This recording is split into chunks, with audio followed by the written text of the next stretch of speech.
ఆలూరు నియోజకవర్గంలో త్రాగునీటి సమస్య వెంటనే పరిష్కరించాలంటూ అంబేద్కర్ సర్కిల్ వద్ద ఎమ్మెల్యే విరూపాక్షి నిరసన ఖాళీ బిందెలతో నిరసన తెలిపిన ఎమ్మెల్యే విరూపాక్షి 30 రోజులైనా కూడా త్రాగునీళ్లు రాకపోవడంతో నిరసన వ్యక్తం చేసిన ఎమ్మెల్యే విరూపాక్షి వైసీపీ నాయకులు గ్రామస్తులు ఎన్నిసార్లు మొరపెట్టుకున్నా పట్టించుకుని అధికారులు త్రాగునీటి సమస్య వెంటనే పరిష్కరించాలని డిమాండ్ చేస్తూ నీళ్లు ఇవ్వని కూటమి డౌన్ అంటూ ఎమ్మెల్యే విరూపాక్షి భారీగా నిలిచిపోయిన వాహనాలు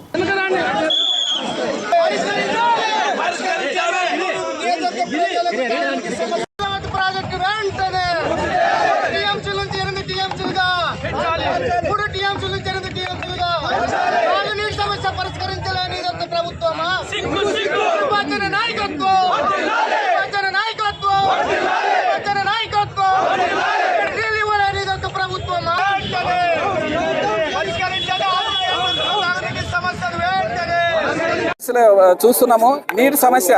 నేను ఎమ్మెల్యేగా అయినప్పటి నుంచి నేను ప్రతి ఒక్క డిఆర్స్ మీటింగ్ అయితేనేమి, ఐఏబీ మీటింగ్ అయితేనేమి, జిల్లా పరిషత్ మీటింగ్లో అయితేనేమి నీళ్లు చెప్తూనే ఉన్నాను. ఆలూరులోన 20 రోజులకోసారి వస్తాయి.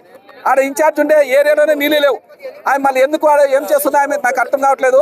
ఈ ఆలూరు కాన్స్టిట్యూన్సీకి లోకేష్ గారు ఫస్ట్ 10 యుగాలను యాత్ర చేసినప్పుడు ఆయన 75 రోజు ఇక్కడ 75వ రోజు ఇక్కడ వచ్చినాడు. ఆలూరుకి వచ్చాను. ఏం చెప్పినాడు, నేను ఖచ్చితంగా ఆలూరు కాన్స్టిట్యూన్సీకి మేము అధికారంలోకి వస్తేనే నీళ్ళు ఇడుస్తాను వదులుతాను అనే విధంగా ఆయన మాట చెప్పినాడు. ఇంతవరకు అసలు తాగునీటి సమస్య తీర్చడం లేదు. అందుకోసమే మేము ఆడోళ్ళు అంతా కలిసి మహిళలతో కలిసి ఇక్కడ రోడ్డు మీద పడినాము. మీరు నీళ్ళు ఇచ్చేంత వరకు మేము ఖచ్చితంగా ధర్నాలు చేస్తూనే ఉంటాము.